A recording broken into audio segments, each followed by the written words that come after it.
Hi, I'm Massi Hannula from Ropecon, and I'm here with Alex Roberts, who is the guest of honor of Ropecon 2018. Hi, Alex. Hi, it's really nice to be here. I think everyone has read about your profile from Ropecon website and Roleplaying Media Loki, but please tell me in your own words about your work in role-playing field.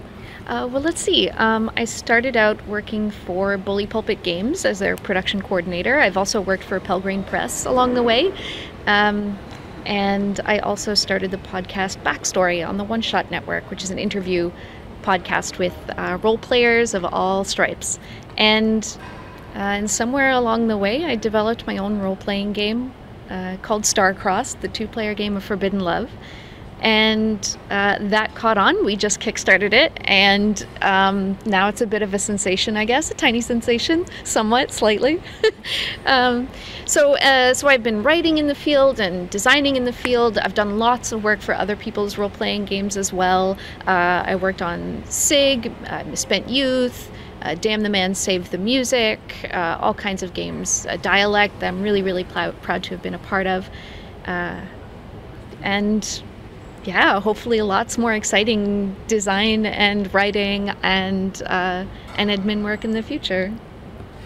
Cool. So how does it feel to be a Kickstarter sensation? Your game got 800% packing, right? Yes, that's right. We got to about 800% of our goal, and I was so nervous about it. It wasn't my first Kickstarter because I'd helped Bully Pulpit out with Ghost Court a few years ago, and that was very successful and we did well. I also worked with Pelgrane Press on The Yellow King, but I didn't realize how different it would feel when it's like my game that I made, and everyone had to love it. And also I felt like Steve and Jason from Bully Pulpit were taking a bit of a chance on my game. It's about romance, and it uses this tower of wooden bricks that no one besides Epidaya with Dread has really done. So I really had no idea how it would go. And so to see, not just a number, but the positive responses that we had from people were so excited about it, and they were so positive, and we got so many messages of support and enthusiasm. That game already has fans, and it's not even on the shelf yet, and they tell me about it. They do actual plays and tell me about their experiences. It really means a lot to me. That sounds actually super amazing. Wow. Jason was a guest of honor, Jason Morningstar, in Ropecon 2015. Maybe your Ropecon audience remember him from there. Your podcast, Backstory, is about role-playing games for role players. How is it to have such an audience? I mean, role players, are they easy to please? Well, I think role players have kind of a reputation for being grumpy. And for being maybe insular or I don't know. I've actually found them to be a pretty pleasant audience. I mean, it's possible that lots of people hate my podcast, but they just don't get in touch with me. When I talk to listeners, either people email me, or we talk on Twitter or at conventions. It's always really lovely and positive and encouraging. Sometimes podcasting. It's easy to get isolated doing something like that because it's not like you have a live audience. Your feedback is kind of few and far between. It helps when you're on a network because you have other people who are making stuff. But when you actually go to something like a convention or a live game and someone you meet a listener there, it really kind of gives you the encouragement to go back and chase people down and edit and research and interview and to make a show that you're really proud of. Because in my experience, I don't know, people are excited to hear something that is about what they really love, because it's not like there's a ton of media out there at all that is about LARPing and that is about role-playing specifically, that is done with the idea that if you're listening to it, you probably maybe know something already about role playing. Yeah. I'm sure that you've had the experience of talking to some kind of mainstream or local media about role playing, and it's good to do that, and sometimes it's fun to do that, but you have to start from a particular place and figure out, okay, what do they already know, what do they assume, and how can I scaffold that into explaining what I love.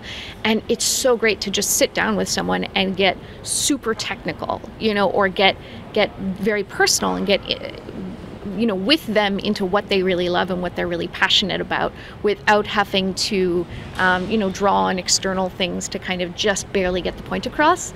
So that's very satisfying to me. And something that I forget exactly who it was, but someone pointed out that backstory could be considered kind of an archival work, like capturing, I guess, a historical moment. And that's kind of changed the way that I'm doing it. And has actually given me a lot of inspiration to keep doing the podcast and to put kind of a lot more effort into it, because I think that role-playing is really in a moment right now where, I don't know if it's breaking into the mainstream exactly, but it's becoming a lot more sophisticated, and it's growing unbelievably.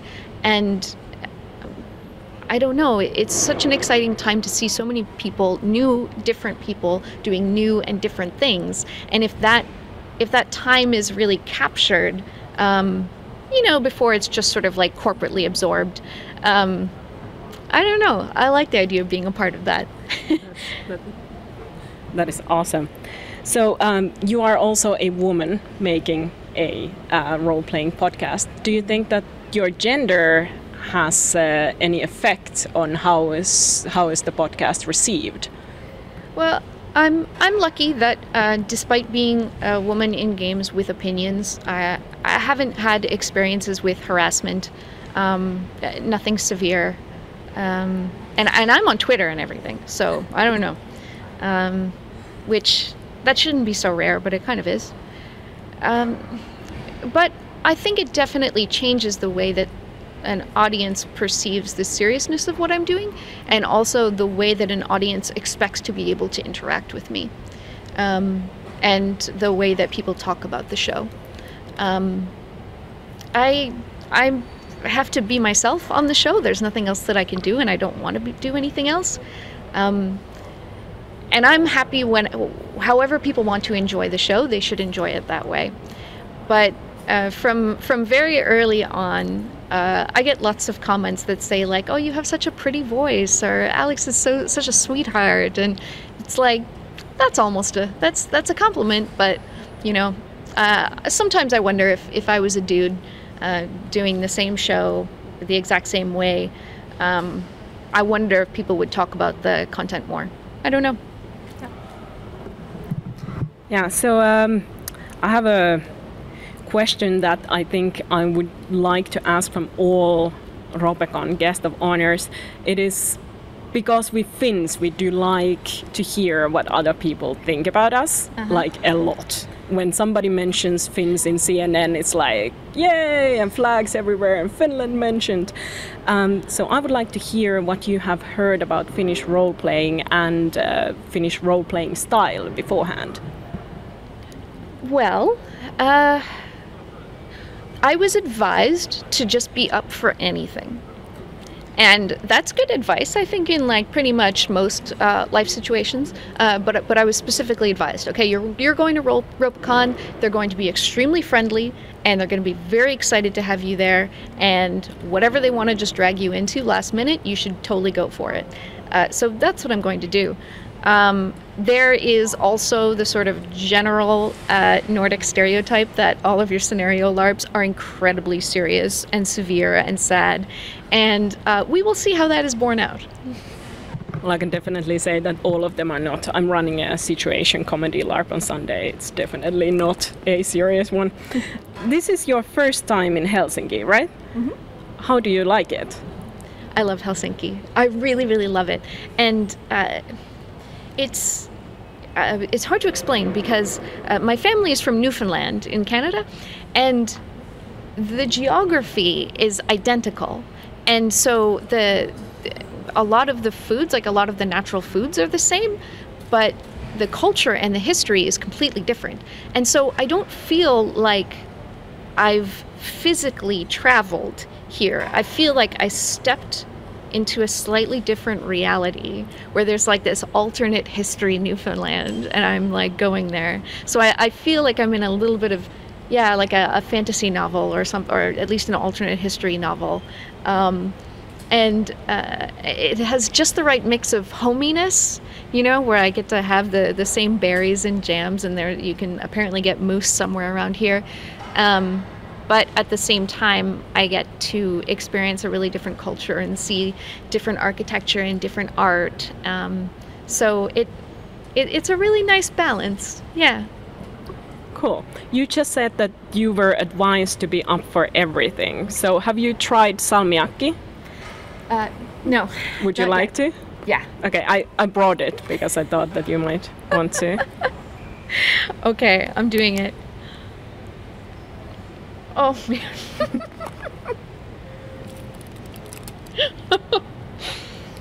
If you want to, you're allowed to spit it out. Nope. It's delicious. Yes, just keep LARPing that.